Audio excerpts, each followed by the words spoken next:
الحمدللہ وحدہ الصلاۃ والسلام علی من نبی بعدہ صدق اللہ المولانا العلی العظیم وصدقنا رسولہ النبی الکریم اما بعد فاعوذ باللہ من الشیطان الرجیم بسم اللہ الرحمن الرحیم قل جاء الحق وزهق الباطل، حق آیا اور باطل مٹ گیا اور باطل کو مٹنا ہی تھا۔ اللہ تبارک و تعالیٰ نے اپنے پیارے محبوب صلی اللہ تعالیٰ علیہ وسلم کو اس کائنات میں مبعوث فرما کر انسانیت پر ایک عظیم و شان احسان فرمایا اور اس تاریخ سے نکال کر روشنی کی طرف انسانیت کو پہنچا دیا، جس تاریخ کو ہم دو حصوں میں پڑھ سکتے ہیں۔ ایک حصہ سرکار دو عالم صلی اللہ تعالیٰ علیہ وسلم کے اعلان نبوت سے پہلے کا، اور دوسرا حصہ اسلام کا پوری دنیا پر نافذ ہونے کے بعد کا حصہ۔ سب سے پہلے ہم اس حصے کو دیکھیں جب اسلام اس دنیا میں اس صورت میں نہیں بچا تھا جس صورت میں اللہ تبارک و تعالیٰ نے اپنے تمام نبیوں کے ذریعے اس دنیا میں بھیجا۔ جب ہم روم کی طرف نظر کرتے ہیں تو ہم دیکھتے ہیں کہ وہاں پر جب کوئی لڑکی پیدا ہوتی تو اس کو پہاڑوں پر سے نیچے پھینک دیا جاتا، کوئی بچہ اپنگ ہوتا تو اسے قتل کر دیا جاتا۔ ہم عرب ممالک کی طرف جائیں تو وہاں پر تاریخی کا ایک ایسا اندھیرا تھا کہ وہاں پر بچیوں کو پیدا ہوتے ہی زندہ دفنا دیا جاتا تھا، یتیموں کا مال حذف کر لیا جاتا تھا اور کوئی امانت داری نہیں باقی تھی۔ ہم وہاں سے ایشیا کے ممالک کی طرف بڑھیں تو یہاں پر جہالت کا ایک ایسا اندھیرا تھا کہ کہیں پر عورتوں کو ان کے مردوں کے انتقال کے بعد زندہ جلا دیا جا رہا تھا، کہیں پر عورتوں کو کپڑے پہننے کے لیے ایک اسپیشل ٹیکس دیا جا رہا تھا، اور کہیں پر مردوں کو ان کی جاتی کے حساب سے ٹریٹ کیا جاتا تھا۔ کوئی اگر گھوڑی چڑھ جائے تو اس کو قتل کر دیا جاتا تھا، کوئی اگر خوشی منا لے تو اس کو مارا پیٹا جاتا تھا، سزا دی جاتی تھی۔ کوئی اگر اپنے سے اونچی جات والے سے ٹکرا جائے تو اس کو بھی پیٹا جاتا تھا۔ یوروپ میں ایک ایسا اندھیرا چھایا ہوا تھا کہ وہاں پر فحش گوئی اور ننگاپن حاوی تھا لوگوں پر، لیکن جب عقائد و جہاں صلی اللہ تعالیٰ علیہ وسلم اس دنیا میں آئے تو کفر کا یہ تاریخ مٹتا گیا اور ایک روشنی پوری دنیا میں پھیلی۔ نبی علیہ الصلوۃ والسلام نے لوگوں کو انسانیت کی راہ دکھائی، جس کے سبب سے آج بھی لوگ استفادہ حاصل فرما رہے ہیں۔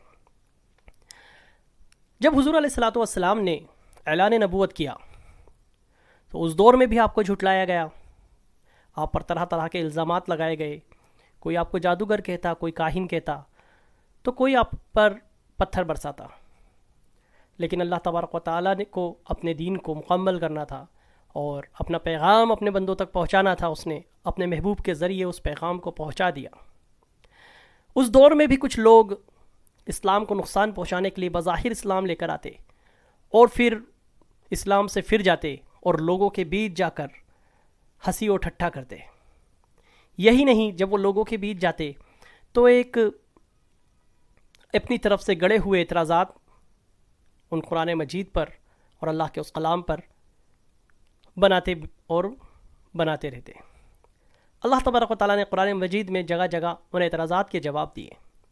یہی سلسلہ اس دور سے لے کر آج تک چلا آ رہا ہے، لیکن دشمنان اسلام نہ تو اس دور میں اللہ کے اس کلام کو روک پایا، اور نہ ہی دشمنان اسلام اور نہ ہی اللہ کے وہ دشمن اللہ کے اس پیغام کو اپنے بندوں تک پہنچانے سے روک پائے۔ جن کے دلوں میں ڈر تھا انہوں نے اللہ کو قبول کیا، اور جن کے دلوں میں شیطانیت تھی، نفس پرستی تھی، اپنی اچھاؤں پر چلنا ہی سب کچھ تھا، وہ لوگ آج بھی اس دین کے اور اس دین کے ماننے والوں کے دشمن بنے ہوئے ہیں۔ اسی سلسلے میں آج کے دور میں کچھ لوگ آئے ہیں جو اسلام پر اپنی طرف سے گڑے ہوئے اعتراضات لے کر آتے ہیں۔ آج بھی کئی لوگ بظاہر ایمان لے کر آتے ہیں اور پھر فوراً کچھ دنوں بعد مکر جاتے ہیں اور اپنے آپ کو ایکس مسلم کہلاتے ہیں، اور پھر اسلام پر تبرہ بازی شروع کرتے ہیں اور جو کہ ان کی چھوٹی سی عقل ہے، اس عقل کے مطابق وہ سوال کرتے ہیں، اور اس میں جھوٹ بھی ہوتا ہے، اس میں نفاق بھی ہوتا ہے، جو لوگوں کے سامنے دن بدن آتا رہتا ہے۔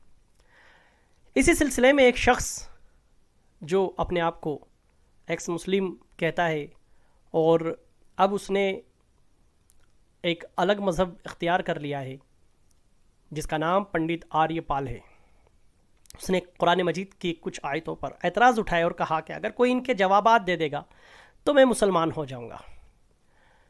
پہلے تو اس کو توجہ دینا اتنا ضروری نہیں سمجھا کہ جو اپنے خالق پر اعتراض کر سکتا ہے تو وہ مخلوق کے دیے ہوئے جوابات کو کیا قبول کرے گا۔ لیکن پھر بھی چونکہ حجت کو تمام اطمینان حجت کے لیے میں نے سوچا کہ کیوں نہ اس کے جوابات دیے جائیں اور لوگوں کے سامنے اس کے دجل اور فریب کو کھولا جائے۔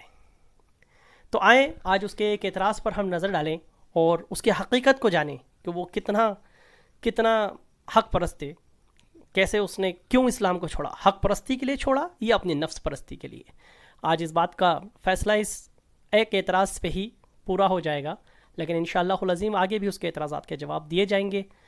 تو پنڈت آریہ پال نے، جو خود کو ایکس مسلم کہتا ہے، اس نے اللہ تبارک و تعالیٰ پہ کچھ اعتراض کیے ہیں۔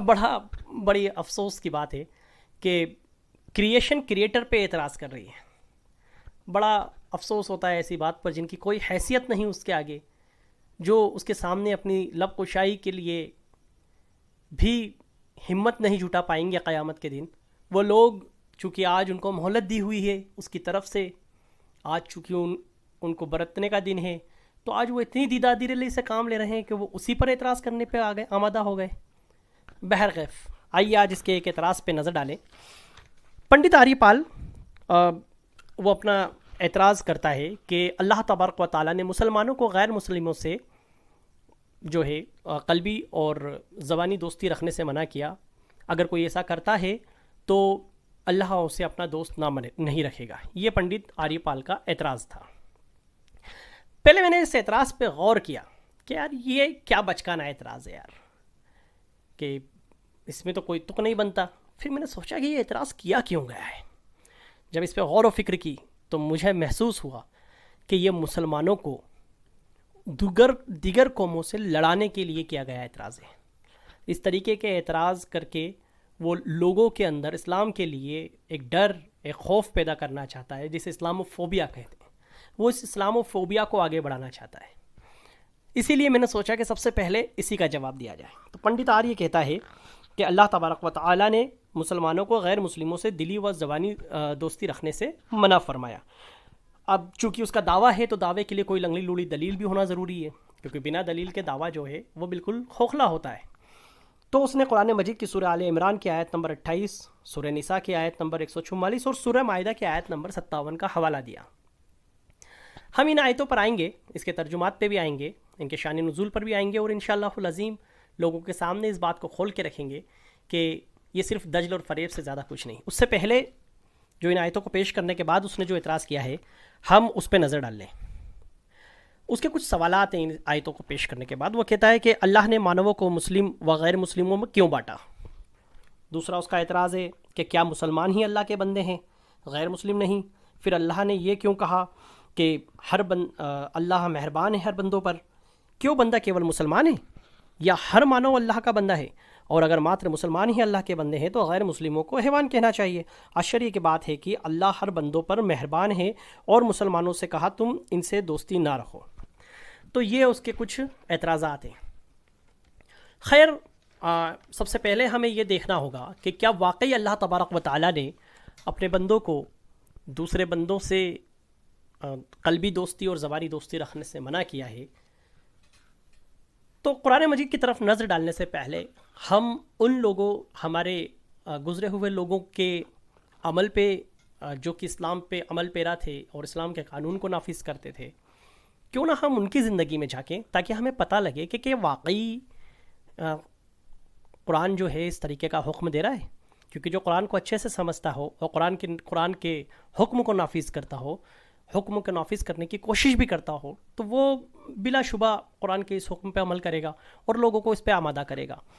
تو پنڈت آریہ پال کا یہ اعتراض کہ اللہ نے مسلمانوں کو غیر مسلموں سے دلی و زبانی دوستی رکھنے کے لیے جو ہے منع کیا ہے، اس کو جاننے کے لیے میں نے اتہاس کے کچھ پنے کھولے۔ سب سے پہلے ہندوستان کے ایک بادشاہ جسے ہمارے غیر مسلم بھائیوں کے بیچ میں ایک ولن کی طرح پیش کیا گیا، اس کو پیش کرنے میں سب سے پہلا جو ہاتھ تھا وہ انگریزوں کا تھا، کیونکہ انگریزوں سے اس بادشاہ نے کبھی بھی کسی طرح کی کوئی جو ہے ڈھلائی نہیں برتی، ان کی کوئی شرط نہیں مانی اور انہیں ہندوستان پہ قابض بھی نہیں ہونے دیا۔ اسی لیے آج انگریزوں نے اس دور میں بھی ان کے خلاف کئی پروپیگنڈے رچے تھے، اور آج انگریزوں کے جو پٹھو تھے اور آج بھی ہیں، وہ آج بھی ان کے اس پروپیگنڈے کو پھیلا رہے ہیں۔ جی ہاں، میں بات کر رہا ہوں اورنگزیب عالمگیر رحمۃ اللہ علیہ کی۔ اورنگزیب عالمگیر رحمۃ اللہ علیہ کے لیے یہ مشہور ہے کہ وہ ایک کٹر مسلم شاسک تھا اور وہ قرآن کے حکم کو نافذ کرنا چاہتا تھا۔ اس نے شریعہ کے حکم نافذ کیے، انہوں نے جزیہ قر لگایا، اور بھی کئی ان کے اعتراضات تھے۔ تو میں نے سوچا کیوں نہ یہ دیکھا جائے کہ جو اتنا کٹر ہو کہ وہ قرآن کے حکم کو لوگوں کے اوپر نافذ کر رہا ہو، تو وہ کیا اس نے ہندوؤں سے دوستی نہیں رکھی؟ کیا اس نے غیر مسلموں سے دوستی نہیں رکھی؟ کیا اس نے اپنے درباریوں سے تمام غیر مسلموں کو نکال دیا؟ اگر نکال دیا تو واقعی قرآن کا جو یہ حکم ہے وہ یہی حق ہے، لیکن اگر انہوں نے نہیں نکالا اور قرآن کو وہ اچھی طریقے سے جانتے تھے اور قرآن کے حکم کو نافذ کرتے تھے، جنہوں نے 7 جلدوں میں فتاوی عالمگیری لکھی اور اسے مسلمانوں کے لیے قانون بنا کر بھیجا، تو کیا واقعی میں انہوں نے غیر مسلموں کو اپنے درباروں سے نکالا؟ ہو سکتا ہے ایسا؟ آئیے نظر ڈالتے ہیں۔ اگر وہ اتنے کٹر تھے اور قرآن کے ایسے ہی حکم کو نافذ کرنا چاہتے تھے تو ضرور انہوں نے اپنے درباروں سے تمام غیر مسلموں کو نکالا ہوگا۔ تو میں نے سب سے پہلے ان کے جو مکھیہ چکتسک تھے ان کے بارے میں جانا۔ مجھے پتہ لگا کہ اورنگزیب عالمگیر رحمۃ اللہ علیہ کے جو پرسنل چکتسک تھے وہ برنیئر تھے۔ نام آپ سنیے ذرا، برنیئر یہ کوئی مسلمان کا نام نہیں ہے، ہر کوئی جانتا ہے کہ یہ غیر مسلم تھے۔ تو یہاں سے یہ بات تو غلط ثابت ہوتی ہے۔ خیر، میں نے سوچا کہ ہو سکتا ہے ایک آدھ بندے کو اس کے ٹیلنٹ کے حساب سے رکھ لیا ہو، آگے ہو سکتا ہے کچھ اور لوگ ہوں۔ پھر میں نے دیکھا کہ جو ایک ملک تھا بیجاپور، ایک ریاست تھی بیجاپور ہندوستان میں، اور بیجاپور سے اورنگزیب عالمگیر رحمۃ اللہ علیہ کی کوئی سندھی تھی۔ اس سندھی کو 1656 عیسوی کی سندھی کی شرطیں جو ہے پوری نہیں کی جا رہی تھی، تو اورنگزیب عالمگیر رحمۃ اللہ علیہ نے اپنی سینا اس طرف بھیجی۔ ظاہر سی بات ہے اگر کوئی سینا بھیجی جائے گی تو سینا کے ساتھ میں اس کے سپہ سالار کو بھی بھیجا جائے گا، تو اس سے یہ تو پتہ لگے گا کہ اورنگزیب عالمگیر رحمۃ اللہ علیہ کے جو سپہ سالار ہیں وہ کون ہیں۔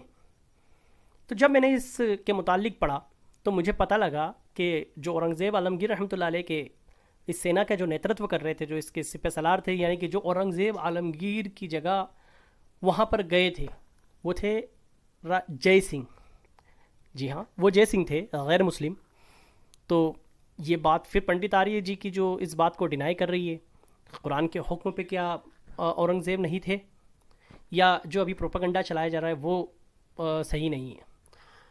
میں نے سوچا چلو شاید اورنگزیب عالمگیر جو ہیں وہ تھوڑا سا اور ان کے بارے میں، دربار کے بارے میں معلوم کیا جائے۔ تو مجھے پتہ لگا کہ جتنے بھی مغل بادشاہ ہوئے ان تمام مغل بادشاہوں میں جو درباری ہوا کرتے تھے، ان درباریوں میں غیر مسلموں کا جو ریشو تھا وہ اورنگزیب عالمگیر رحمۃ اللہ علیہ کے درباریوں میں کہیں زیادہ تھا۔ اورنگزیب عالمگیر رحمۃ اللہ علیہ کے جو درباری تھے اس میں راجپوت اور دیگر غیر مسلم کافی زیادہ تھے۔ تو مجھے لگا کہ شاید اورنگزیب عالمگیر جو قرآن جو ہے اس پر عمل پیرا نہ ہو، یا ہو سکتا ہے لوگوں کی بات جو ہے یہ غلط ہو۔ پھر میں نے اتہاس کے کچھ اور پنے کھنگالے تو مجھے قطب شاہی سلطنت کے بارے میں معلوم ہوا۔ قطب شاہی سلطنت ایک سلطنت تھی جس نے اورنگزیب عالمگیر سے ایک معاہدہ کر رکھا تھا۔ تو ظاہر سی بات ہے قطب شاہی سلطنت ہے تو اس کے بادشاہ جو ہوں گے وہ مسلمان ہوں گے، جن کا نام ابو الحسن تھا۔ تو ابو الحسن کے جو سپہ سالار تھے اور ان کے جو مکھیہ سلاکار تھے ان کا نام تھا مدن پنڈت۔ بڑے افسوس کی بات، بڑی آشچریہ کی بات ہے یہ کہ ایک مسلم بادشاہ وہ اپنا منتری رکھ رہا ہے مدن پنڈت کو۔ کیا یہ بادشاہ کے پاس میں کوئی حافظ قرآن نہیں تھے جنہوں نے قرآن نہیں پڑھا تھا؟ کیا ان کے پاس کوئی مفتیان اکرام کی ٹیم نہیں تھی جنہوں نے جو قرآن کے حکموں کو جانتی ہو؟ بے شک تھی، اور وہ اس سب حکموں کو اچھے سے جانتے تھے، انہوں نے اس کو اچھے سے پڑھا تھا. تو یعنی کہ یہاں پر بھی یہ بات جو ہے پنڈت آریہ پال کے ان سوالوں سے اور اس اعتراض سے ٹکراتی ہے. پتہ لگا کہ یا تو پنڈت آریہ پال کا یہ جو سوال ہے وہ جھوٹا ہے، یہ اعتراض جھوٹا ہے، یا پھر شاید جو ابو الحسن ہے یہ بھی شاید اتنے اچھے وہ نہیں رہے ہوں گے. خیر میں نے آگے بڑھا. ایک اور ہمارے بیچ میں ایک شاسک ہوئے ہیں جو انگریزوں کے کٹر دشمن تھے. ہندوستان میں کچھ لوگ ان کو ولن کی طرح پیش کرتے ہیں، لیکن بعض لوگ ان کو شیر مانتے ہیں. شیر محصور. شیر محصور حضرت ٹیپو سلطان رحمۃ اللہ علیہ، جنہیں میسائل مین بھی کہا جاتا ہے، انہوں نے سب سے پہلے میسائل لانچ کی انڈیا کے اندر. تو میں نے سوچا کہ کیوں نہ ان کے بارے میں جانا جائے. تو میں نے سب سے پہلے ان کے مکھیہ سالہکار کا نام جانا، تو مجھے پتہ لگا کہ ان کے مکھیہ سالہکار کا نام تھا پورنیہ پنڈت. کیا ٹیپو سلطان بھی قرآن کے بارے میں نہیں جانتے تھے؟ ایسا کیسے ہو سکتا ہے؟ پتہ لگا کہ اب مجھے لگتا ہے کہ جو پنڈت جی قرآن کو سمجھ نہیں پائے، یا پھر ان کا جو اعتراض ہے وہ ٹوٹل بکواس سے زیادہ کچھ نہیں. تو ایک کے بعد ایک میں نے کئی چیزیں پڑھی، کئی شاسکوں کے بارے میں جانا. تو مجھے یہی پتہ لگا کہ ان کے سلطنت کے اندر ان کے وزیر، ان کے سلاکار، ان کے توپچی، ان کے گھوڑ سوار، ان کے جو پیدل سینک ہوتے ہیں، ان میں کئی لوگ غیر مسلم ہوا کرتے تھے. یعنی کہ اتہاس کے پنوں سے تو جو ہے پنڈت جی کا یہ اعتراض جو ہے جھوٹا ثابت ہوتا ہے. پھر میں نے سوچا کہ کیوں نہ یہ ہو سکتا ہے کہ یہ سارے بادشاہ جو ہیں جھوٹے ہوں. ہو سکتا ہے، نہیں بھی ہو سکتا ہے. یہ بھی ہو سکتا ہے کہ شاید میں اتہاس کو صحیح سے نہیں سمجھ پا رہا ہوں. تو میں نے پھر قرآن مجید کو اٹھایا، اور قرآن مجید میں جن آیتوں کا ذکر ان شخص صاحب نے کیا تھا تو میں نے ان آیتوں کا مطالعہ کرنا شروع کیا. تو سب سے پہلے میرے سامنے سورہ آل عمران کی آیت نمبر 118 آئی، جس میں لکھا تھا کہ غیروں کو رازدار نہ بناؤ. پنڈت جی نے کہا تھا غیر مسلموں کو دوست نہ بناؤ. پھر میں نے اس کا پس منظر جاننا چاہا تو مجھے پتہ لگا کہ جب شروعاتی دور کے اسلام کے شروعاتی دور میں جب لوگ اسلام لے کر آتے تھے تو وہ اتنے زیادہ الرٹ نہیں تھے. ان میں جو ان کے خاندان کے جو لوگ تھے اس وقت کئی لوگ ایمان نہیں لے کر آئے تھے. بعض لوگ یہودی تھے، بعض لوگ عیسائی تھے، بعض لوگ مشرکین مکہ تھے. وہ ان کے ساتھ بڑا اچھا سلوک کیا کرتے تھے. کچھ تو ان کے پڑوسی ہوتے تھے، اور پڑوسی کے ہونے کی وجہ سے بھی وہ ان کے حقوق ادا کیا کرتے تھے. لیکن کبھی کبھی یہ حقوق ادا کرنے میں اتنے بڑھ جاتے تھے کہ وہ ان سے اپنے راز کی باتیں تک کر لیا کرتے تھے. جب یہ راز کی باتیں انہیں کرتے تھے تو وہ جو اسلام کے خلاف پلاننگ کرتے تھے، جنگی تیاریاں کرتے تھے، مسلمانوں کو قتل کرنے کی سازشیں رچتے تھے، اور حضور علیہ الصلوۃ والسلام کو قتل کرنے کی سازشیں رچتے تھے، وہ لوگ ان رازوں کو اکٹھا کیا کرتے تھے. تو اللہ تبارک و تعالیٰ نے مسلمانوں کو اس چیز سے روک دیا کہ غیروں کو اپنا رازدار نہ بناؤ. دوسرا جو ان کا دی ہوئی آیت تھی میں نے اس کو پڑھا. سورہ نساء کی آیت نمبر 100، اے ایمان والو مسلمانوں کو چھوڑ کر کافروں کو دوست نہ بناؤ. ویسے تو اس کے ظاہری معنی سے ہی پتہ لگ رہا ہے کہ یہاں پر ایک کو چھوڑ کر دوسرے کو دوست بنانے سے منع کیا ہے. ابھی ہم اس کے ظاہری معنی کو ہی دیکھ لیتے ہیں. یہاں پر مسلمانوں کو چھوڑ کر غیر مسلموں کو دوست بنانے سے منع کیا گیا ہے، نہ کہ غیر مسلموں کو مکمل دوست بنانے سے منع کیا گیا. میں نے سوچا کہ سورہ مائدہ میں کچھ مل جائے گا. میں آگے بڑھا تو سورہ مائدہ میں بھی اسی طریقے سے کچھ تھا کہ مسلمانوں کو چھوڑ کر ایسے لوگوں کو دوست نہ بناؤ جو تمہارے دین کو ہنسی مذاق بنا لیتے ہیں. میں نے ان آیتوں کے آگے کی آیت پڑھی. سورہ مائدہ کی جو آیت نمبر 57 تھی تو میں نے سورہ مائدہ کی آیت نمبر 58 کو جب پڑھا تو اس میں تھا، اور جب تم نماز کے لیے اذان دیتے ہو تو یہ اس کو ہنسی مذاق بنا لیتے ہیں. یہاں سے مجھے پتہ لگا کہ جو لوگ دین کا مذاق بناتے تھے، جو اللہ کے اس بھیجے ہوئے پاک دین کا اور مسلمانوں کی عبادتوں کا مذاق بناتے ہیں، ان لوگوں سے دوستی کرنے سے منع کیا گیا. ایسے لوگوں کو کیا کہا جاتا ہے؟ قرآن مجید میں اور احادیث مبارکہ میں ایسے لوگوں کو منافقین کہا جاتا ہے. تو منافقین سے دوستی رکھنے سے یہاں پر منع کیا گیا ہے. دیکھیے کفر کی بھی کچھ قسمیں ہوتی ہیں. ایک ہوتے ہیں مرتدین جو کہ اسلام لانے کے بعد کافر ہو گئے. ایک ہوتے ہیں مشرکین جو کہ اللہ کی ذات اور صفات میں سے کسی کو شریک کر لے. اور ایک ہوتے ہیں کفار یعنی کہ انکاری جو اللہ کے حکم کا ہی انکار کریں، کچھ ہوتے ہیں کتابی جو رسولوں میں سے کسی رسول کا انکار کریں. تو یہ الگ الگ جو ہے کفر کی قسمیں جو ہے قرآن مجید میں بیان کی گئی ہے. اسی میں سے ایک قسم ہوتی ہے منافقین. یہ کفر کی سب سے خطرناک قسم ہے. یہ اسلام کو نقصان پہنچانے کے لیے آئے دن نئے نئے حربے چلتے ہیں. تو چلتے تھے اس دور میں بھی چلتے تھے اور آج بھی چل رہے ہیں. تو مسلمانوں کو ایسے ہی لوگوں سے دوستی کرنے سے منع کیا گیا سورہ مائدہ میں اور سورہ نساء میں بھی. پھر سورہ نساء کی جو میں نے اگلی ہی آیت سے کو پڑھا تو اس سے مجھے پتہ چلا کہ وہ کون لوگ ہیں جنہیں سورہ نساء کی اس آیت میں قلبی دوستی سے منع کیا گیا ہے. یہ وہ منافقین اور کفار ہیں جو دین کا مذاق اڑاتے تھے. ایسے لوگوں سے اللہ تعالیٰ نے دوستی سے منع فرمایا. سورہ نساء اور سورہ معاہدہ کی ان آیات مقدسات میں ایسے ہی لوگوں کو جو اس پاک دین اور سچے پیدا کرنے والے یعنی کریٹر کا اور اس کے دین کا مذاق اڑائیں انہیں ہرگز اپنا دوست نہ بناؤ. اور ایسے لوگوں کو کیسے دوست، مطلب آپ ذرا سوچیں ایسے لوگ کو کیسے دوست بنا لیا جائے جو اپنے رب کا نہ ہوا، جو اپنے کریٹر کا نہ ہوا، جس نے اس کو پیدا کر کے دنیا میں بھیجا ہے اس کا نہ ہوا، تو وہ کسی اور کا کیسے ہو سکتا ہے. اور میں ایک ایگزامپل دیتا ہوں. سپوز دیٹ کہ ہمیں پتہ چلے کہ ہمارے آس پاس کوئی ہمارے ملک کا دشمن ہے جو ہمارے ملک کی باتیں جو ہے دشمن ملک تک پہنچاتا ہو، تو کیا ہم اس سے اپنی راز کی باتیں بتائیں گے؟ نہیں، ہرگز نہیں بتائیں گے. اس کو اور براڈ کر کے دیکھیں تو اگر ہمارا پڑوسی کوئی ملک ہے اور اس ملک سے ہماری اچھی نہیں ہے اور یہ مان لیں کہ وہ ہمارا دشمن ہے، تو کیا ہم اس سے اپنی راز کی باتیں، ہمارے ملک کی راز کی باتیں شیئر کریں گے؟ ہرگز نہیں کریں گے. بس یہی قاعدہ ان آیت مقدسہ میں شامل ہے کہ جس میں یہ کہا گیا کہ مسلمانوں کو جو منافقین سے دوستی کرنے سے منع کیا گیا وہ اس وجہ سے منع کیا گیا. اب آتے ہیں پنڈت جی کے ان سوالات پر جن سوالات کو پیش کر کر انہوں نے ایک بہت بڑا بونڈر کھڑا کرنے کی کوشش کی اور مسلمانوں کے خلاف ایک سازش رچنے کی کوشش کی. ان کا سب سے پہلا سوال تھا اللہ نے مانووں کو مسلم و غیر مسلم میں کیوں بانٹا؟ حالانکہ سوال کا جواب کوئی پہلے درجے کا جو بچہ ہوتا ہے وہ بھی دے سکتا ہے کہ اللہ تبارک و تعالیٰ نے انسان کو مسلمان اور غیر مسلمان میں نہیں بانٹا، ہرگز نہیں بانٹا. حضرت آدم علیہ السلام جب اس دنیا میں آئے تو وہ ایک ہی مذہب لے کر آئے. ان کے بیٹوں کو بھی انہوں نے ایک ہی مذہب سکھایا. لیکن جب جیسے جیسے پیڑھیاں بڑھتی گئی اور آبادی بڑھتی گئی تو کچھ لوگوں نے اپنے نفس پرستی کے لیے، دنیا میں کچھ حاصل کرنے کے لیے، اپنے آپ کو خوش کرنے کے لیے، اپنے نفس کو خوش کرنے کے لیے کچھ جھوٹے معبود بنا لیے، کچھ جھوٹے رسم و رواج بنا لیے اور ان پہ چلنے کی انہوں نے جو ہے شروعات کر دی.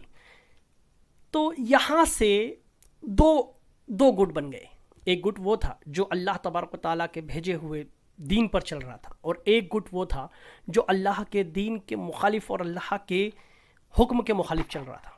پھر اللہ تبارک و تعالیٰ نے اپنے کسی اور نبی کو بھیجا. کچھ لوگ ان کے اس کہنے پر جمع ہوئے اور کچھ لوگوں نے اپنی نفس کو پکڑ کے رکھا. پھر کچھ لوگ اور آئے. جب وہ نبی کا دور ختم ہونے لگا، ان کی ظاہری زندگی ختم ہونے لگی، تو انہوں نے دین میں پھر بدلاؤ کرنا شروع کیے، کیونکہ اللہ کے حکموں پر وہ مضبوطی سے قائم نہیں رہ پاتے تھے، کیونکہ ان حکموں پہ عمل کرنا انہیں اپنی نفس پر بڑا گریا گزرتا تھا، بڑا مشقت والا گزرتا تھا. تو انہوں نے ان کو بدل کر اور نئے حکم بنانا شروع کر لیے. تو پھر اللہ تبارک تعالیٰ نے ایک نبی کو بھیجا. اسی طریقے سے حضرت موسیٰ علیہ السلام آئے، حضرت عیسیٰ علیہ السلام آئے، اور پھر حضور علیہ السلام آئے اور فرما دیا کہ من لا نبی بعدی، میرے بعد کوئی نبی نہیں. اللہ کے نبی صلی اللہ تعالیٰ علیہ وسلم نے فرما دیا کہ ان کے بعد کوئی نبی نہیں آئے گا، اور یہ جو حکم ہے اللہ کا یہ مکمل ہو چکا اور تم تک دین پہنچ چکا، اب تمہیں اسی پہ عمل کرنا ہے. لیکن کچھ لوگ جو نفس پرست تھے انہوں نے اپنے حساب سے دین کو موڑنے کی کوشش کی. کچھ نے حضور کے خاتم النبی ہونے کا انکار کیا، کچھ نے امام حسین علی مقام کی عظمت کا انکار کیا، اور کچھ وہ تھے جو امام حسین علی مقام کی عشق میں اتنے بڑے کہ انہوں نے ایک الگ ہی اپنا راستہ چن لیا. کچھ لوگ وہ ہوئے جو دنیا پرستی میں اس قدر غرق ہو گئے کہ انہوں نے نئی ایسی چیزیں ایجاد کر لی جن سے ان کا من بہلتا رہے. انہوں نے ڈھول تاشوں کو جو ہے جائز کر لیا اپنے لیے، انہوں نے عورتوں کے ساتھ خلط ملط ہونے کو جو ہے جائز کر لیا، حالانکہ یہ سب جو ہے سخت ترین گناہ تھے، اور کچھ لوگ ایسے بھی ہوئے جنہوں نے ان کو جائز تو نہیں کہا، لیکن انہوں نے اس کو اتنا ہلکا بتایا کہ عوام کے اندر گمراہیت پھیلے۔ بہرکیف تو پتہ چلا کہ جو گروہ ہیں وہ گروہ اللہ نے نہیں بنائے، یہ لوگوں نے خود بنائے۔ اللہ نے تو صرف کہا تھا کہ میں ایک ہی ہوں، میرے علاوہ کوئی نہیں، صرف میری عبادت کرو اور میرے نبیوں پر ایمان رکھو، میری بھیجی ہوئی کتاب پر ایمان رکھو اور ان کے احکامات کو پورا کرتے رہو۔ لیکن بعض لوگ نہیں مانے، انہوں نے اپنے نفس کی پرستی کی اور ایک نئے نئے گروہ بناتے رہے۔ پنڈت جی کا جو دوسرا سوال تھا وہ یہ تھا کہ کیا مسلمان ہی اللہ کے بندے ہیں اور غیر مسلم نہیں؟ تو کیا یہ پکشپات نہیں ہے؟ پنڈت جی میں آپ کو بتانا چاہوں گا، آپ کہتے ہیں کہ آپ اپنے آپ کو حافظ قرآن مانتے تھے، کہتے ہیں کہ میں پہلے حافظ قرآن تھا، تو آپ نے کم سے کم اتنا تو جانا ہوگا کہ بندہ کے معنی کیا ہوتے ہیں۔ بندے کے معنی غلام کے بھی ہوتے ہیں، بندے کے معنی جو ہوتے ہیں وہ عبادت کرنے والے کے بھی ہوتے ہیں۔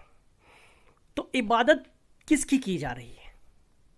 ایک وہ ہے جو پیڑ کی عبادت کر رہا ہے، ایک وہ ہے جو پتھر کی عبادت کر رہا ہے، ایک آگ کی عبادت کر رہا ہے، اور ایک صرف خالق کی عبادت کر رہا ہے جس نے اس کو پیدا کیا۔ تو اس میں اللہ کا بندہ کون ہوا؟ یعنی بندگی کرنے والا کون ہوا؟ بندے کے معنی بندگی کرنے والے کے ہوتے ہیں۔ تو جب کوئی بندہ اللہ کی عبادت کر رہا ہے تو بلا شبہ وہ اللہ کا بندہ ہے، اور کوئی جو ہے پیڑ کی عبادت کر رہا ہے تو وہ اپنے آپ کو پیڑ کا بندہ بتا رہا ہے، وہ خود ہی اپنے آپ کو اللہ کا بندہ نہیں بتا رہا ہے۔ تو جو خود کو اللہ کا بندہ نہیں بتانا چاہتا تو اللہ تبارک و تعالیٰ کو ایسے سے کیا علاقہ؟ ایسے ہی لوگ جو رہیں بھٹکتے رہیں گے اور سیدھے جہنم میں چلے جائیں گے۔ تو یہاں سے یہ بھی پتہ لگا کہ اللہ تبارک و تعالیٰ کے جو بندے ہیں وہ مسلمان ہی ہیں۔ پنڈت آریہ پال جی ایک اعتراض اور کرتے ہیں کہ اللہ نے مسلمانوں کو غیر مسلموں سے دلی و جو زبانی دوستی رکھنے سے انکار کیا ہے۔ اس میں ایک اعتراض اور کرتے ہیں کہ مسلمانوں سے کہا تم ان سے دوستی نہ رکھو۔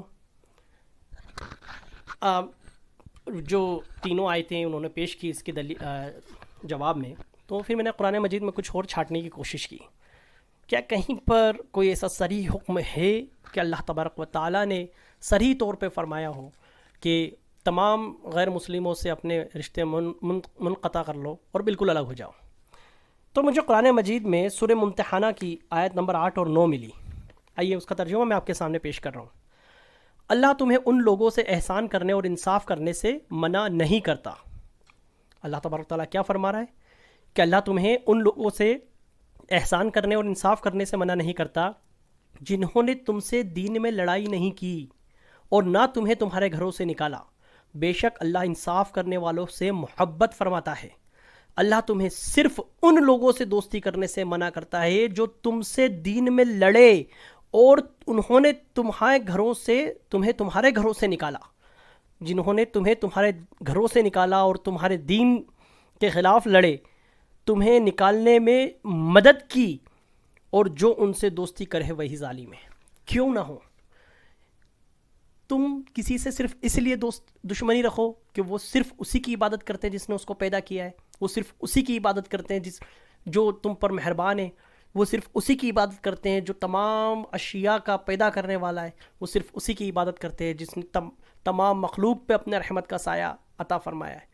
ذرا سوچو اس پیدا کرنے والے نے تم پر کتنا رحم فرمایا کہ 24 گھنٹے تم اس کی مخالفت کر رہے ہو، 24 گھنٹے اس کے خلاف سازشیں کر رہے ہو، وہ پھر بھی تمہیں سانس لینے کے لیے ہوا دے رہا ہے، کھانے کے لیے رزق عطا فرما رہا ہے، رہنے کے لیے چھت عطا فرما رہا ہے، آسمان دے رہا ہے، زمین دے رہا ہے، سورج دے رہا ہے، چاند تارے، ہر چیز دے رہا ہے جس سے تم فائدہ اٹھا رہے ہو، اور اس کے بعد بھی تم اس کے خلاف سازشیں کر رہے ہو۔ تو کیا یہ اس کی رحمت نہیں؟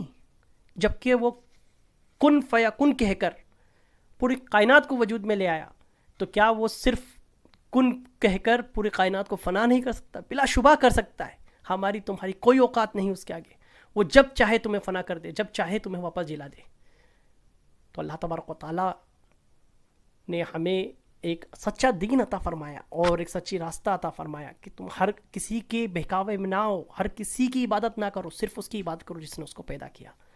اپنے ہاتھ کے بنے ہوئے معبودوں کی عبادت مت کرو، کسی پیڑ کی، پتھر کی، جھاڑ کی، جنکھاڑ کی، آگ کی، کسی چیز کی عبادت مت کرو، صرف اللہ کی عبادت کرو۔ نہ پیسوں کا نشہ رکھو، نہ پیسوں کی طلب رکھو، کیونکہ تم کتنا بھی کما لو جاؤ گے صرف اسی کے پاس۔